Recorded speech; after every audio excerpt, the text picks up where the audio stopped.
tidak pernah melepaskan kita, itu yang terpenting. Makanya Daud berkata, Tuhan adalah gembalaku.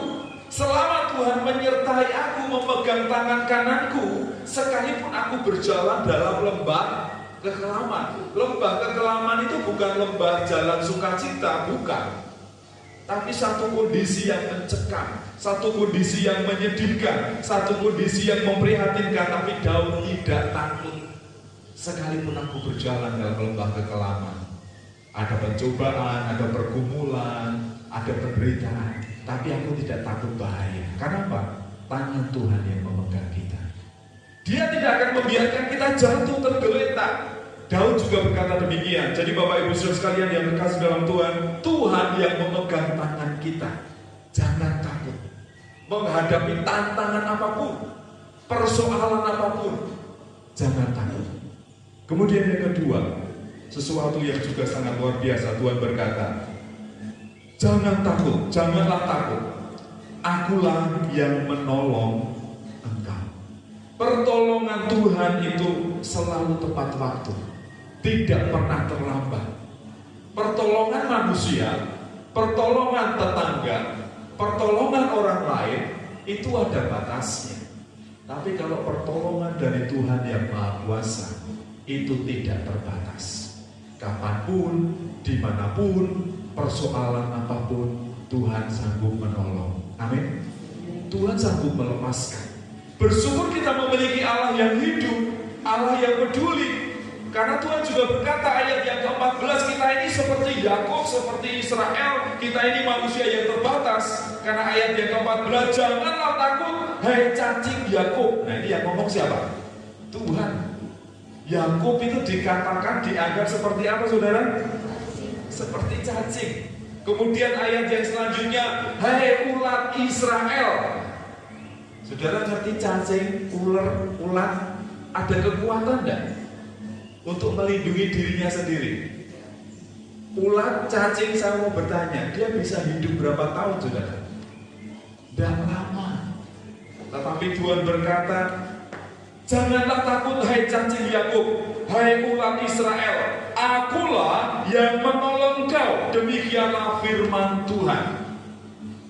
Jadi menggambarkan kehidupan saya dan saudara yang sangat terbatas, tetapi kita senantiasa dalam naungan kasih Tuhan, dalam pertolongan kasih Kristus. Jadi kita ini terbatas.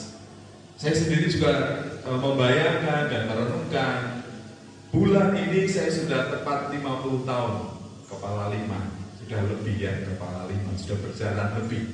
Jadi kalau kemarin sore di rumah orang nopo wis aku tak metu wae jajan. Alhamdulillah itu pedes sekali, tidak karuan. Pagi hari ini saudara tahu keluar masuk ya. Sampai kita beribadah pun aku jeneng kono. Karena kita terbatas. Semakin tua kita harus tahu kondisi fisik kita, pencernaan kita. Mungkin karepe lambe ya, karepe mulut, karepe ilati ya mangan sing seger-seger, sing pedes-pedes, tapi perutnya kira-kira bagaimana? Enggak tahan. Sudah berbeda dari 20 tahun yang lalu, berbeda dari 30 tahun yang lalu. Ketika saya masih kecil, saya membayangkan DJ cilik mangan opo wae ora tau lara weteng. Apalagi bocah desa panganan angel ya toh.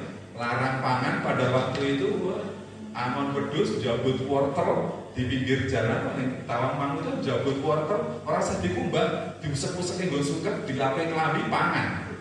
Wetenge ora loro. Ngelak angon wedhus ya toh. Ngelak angon wedhus ngombe ning ngisor, aku ngombe ning dhuwure ning kali ya ora loro weteng. Tapi itu dulu 40 tahun yang lalu. Nek saiki yang sedang mokop sendal wis mulus senek batangnya. Jadi Bapak Ibu Saudara sekalian, kita ini seperti cacing, kita ini seperti ulat yang sangat terbatas. Tetapi percayalah bahwa perlindungan Tuhan, penyertaan Tuhan, pertolongan Tuhan itu sempurna dalam hidup kita. Dan yang terpenting, janji ini digenapi. Ini juga merupakan satu nubuatan, ayat yang ke-14 bagian terakhir. Dan yang menebus engkau ialah yang Maha Kudus Allah Israel. Jadi ini berbicara tentang penebusan, nubuatan, bahwa Allah akan menyelamatkan umat manusia, Allah akan menyelamatkan Yakub, akan menyelamatkan Israel, akan menyelamatkan saya dan saudara dari hukuman dosa, dari pasar dosa. Kita ditebus. Yang menebus kita itu adalah Allah yang Maha Kudus, Allah Israel. Dan itu juga Allah kita yang kita kenal di dalam nama Yesus Kristus, Tuhan dan Juru Selamat kita. Bersyukur kita bisa percaya kepada Tuhan Yesus Kristus, karena tidak semua orang bisa percaya kepada Tuhan Yesus Kristus. Oleh karena itu Bapak Ibu Saudara sekalian yang terkasih di dalam Tuhan, mari kita memuji Tuhan dan bersyukur kepada Tuhan. Sekalipun kita seperti cacing, seperti ulat yang terbatas, yang hidup hanya sementara, tetapi kita berharga di mata Allah. Tangan kita dipegang, kita ditolong, dan kita ditebus. Akhirnya Tuhan juga berkata di dalam ayat yang lain, kita adalah biji mata Allah.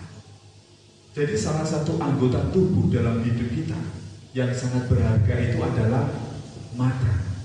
Secara otomatis, refleks saudara, ketika ada angin, musim kemarau, debu, kira-kira yang ditutupi apa pertama kali?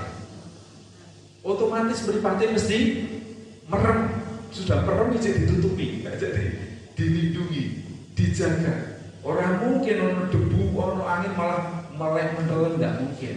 Nah ini orang stres ya ini. Tapi pasti akan dilindungi, pasti akan dijaga. Nah kalau kita ini biji mata Allah, itu berbicara tentang bahwa hidup kita sangat berharga di mata Tuhan. Tidak mungkin kita ini dibiarkan menghadapi bahaya, menghadapi ancaman.